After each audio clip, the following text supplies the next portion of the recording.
మోకరించినట్లయితే ప్రే చేసుకుంటాం. మోకరించాలి అందరూ.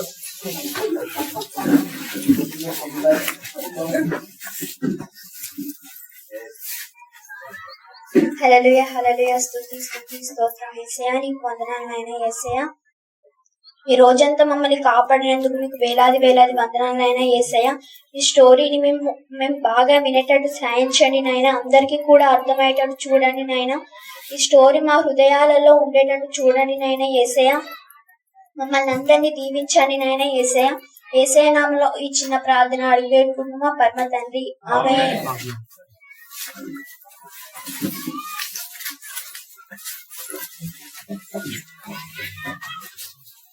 అందరు లేచి నిలబడినట్లయితే మనం యాక్షన్ సాంగ్ పాడుకుంటూ ప్రభుని మహిమపరుచుకున్నాము.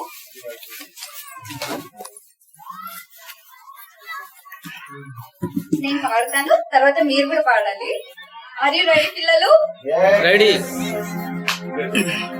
భలే భలే మాట బంగారు మాట మాట యేసు మాట.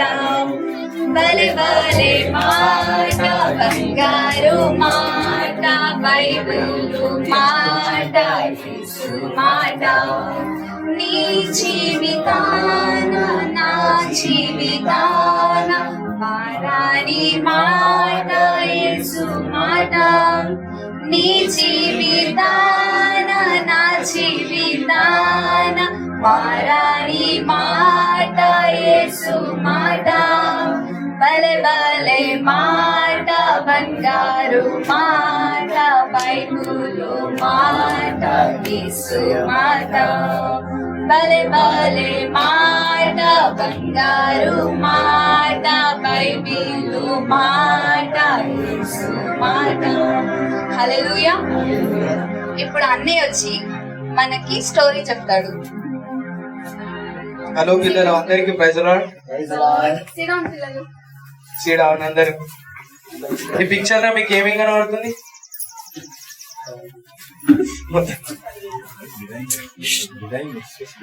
సీరియస్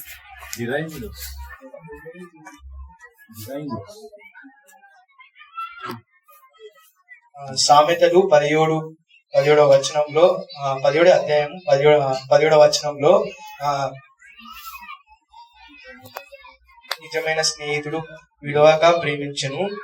దేవుడు మనల్ని అంటే విడువక ప్రేమిస్తాడు మనని. ఎంత మనము ఈ లోకంలో మనము ఎంతో పాపం చేస్తున్నాము, కానీ ఆ దేవుడు అవన్నీ మనల్ని క్షమించి మనల్ని అవిటని మనకు పాపాన్ని దూరం చేసి మనల్ని ఎంతో ప్రేమిస్తున్నాడు. దేవుడు మనల్ని ఎంతో అంటే మనం ఎంతో పాపం చేస్తున్నా సరే కానీ మనకి దేవుడు మనకి ఎప్పటికైనా సరే ప్రేమ చూపిస్తూనే ఉంటాడు. ఎందుకంటే దేవుడు ఇప్పుడు మనం తెలియక తప్పులు చేస్తున్నాం అనుకుంటాం. మనకు తెలుసా కదా పిల్లలు, మనం తెలియక కొంచెం తప్పులు చేస్తున్నాం. అంటే వేరే విషయాలైనా సరే అనుకోకుండా మనము దాంట్లో దూరి మనము పాపాన్ని కొని తెచ్చుకుంటున్నాం. దేవుడు మనకి ఎంత సరే అయినా సరే అని మనకి దేవుడు మనల్ని ఎంతో ప్రేమిస్తాడు. దేవుడు మనల్ని ఎప్పటికీ విడనాడడు, ఎన్నడు మనతోనే ఉంటాడు. ఇంకొకటి అంటే మన మార్కు సువార్త 2వ అధ్యాయంలో దేవుడు మనకి కపెర్నహూములోకి వస్తున్నాని శిష్యులకి తెలుస్తుంది.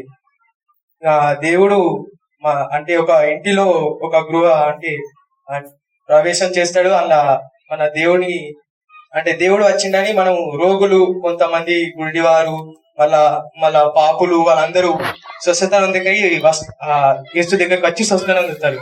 అంటే దేవుడు నలుగురు శిష్యులు కలిసి ఒక పక్షవాయువు గల ఒక వ్యక్తిని తెస్తారు. అంటే చాలా మంది ఉంటారు, లోపానికి వెళ్లే స్థలం లేక దేవుడు అంటే వాళ్ళకి ఎట్లా అంటే ఇల్లు పైనకు ఎక్కి వాళ్ళ కప్పుని తీసేసి ఆ పక్షవాల వ్యక్తిని కిందికి దించుతాడు. దించి వాళ్ళ అంటే నలుగురు శిష్యులను చూసి దేవుడు ఆ శిష్యులని ముందు దీవిస్తాడు. అంటే ఆ తర్వాత అంటాడు దేవుడు ఏమంటాడంటే పక్షవాయువు గల వ్యక్తిని నీ ముందు నీ పాపాలని క్షమిస్తా, తర్వాత నిన్ను స్వస్థపరుస్తానని దేవుడు అంటాడు. అతడు పాపాలను క్షమించి తర్వాత అతన్ని స్వస్థ పొందిస్తాడు దేవుడు. అప్పుడు మనకి ఎందుకంటే ముందు మనము ఏది ఇంపార్టెన్స్ చేయాలంటే మనము అనారోగ్యం వస్తే మనకు తొందరనే అది నయమైపోతుంది, కానీ పాపం చేస్తే అది మనకు నయమైపోతుందా? కాదు కదా పిల్లలు. ఉం? మనకి ముందు అనారోగ్యం ఎంత అయినా సరే మనం ఎంత ఖర్చు పెట్టైనా మనము అది స్వస్థత అనేది చూస్తాము. కానీ పాపం అయితే పోదు కదా. దేవుడే క్షమించాలని ఇక మనం ఇంపార్టెన్స్ దేనికి ఇవ్వాలి?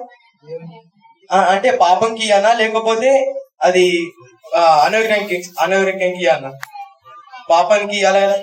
పాపాన్ని క్షమించాలని ఇప్పుడు మనకి అనారోగ్యం మనకు కొద్దిసేపల్లా తగ్గిపోతుంది అది, కానీ పాపం అయితే పోదు కదా. ముందు పాపానికి ఇంపార్టెన్స్ ఇవ్వాలి. అది ఈ మాట.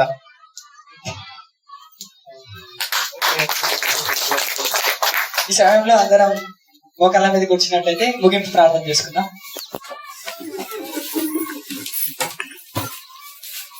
పరిశుద్ధ దేవ, నమ్మదే తండ్రి, మంచి దేవ, మహానదుడు, నీకే వందనాలు ప్రభా.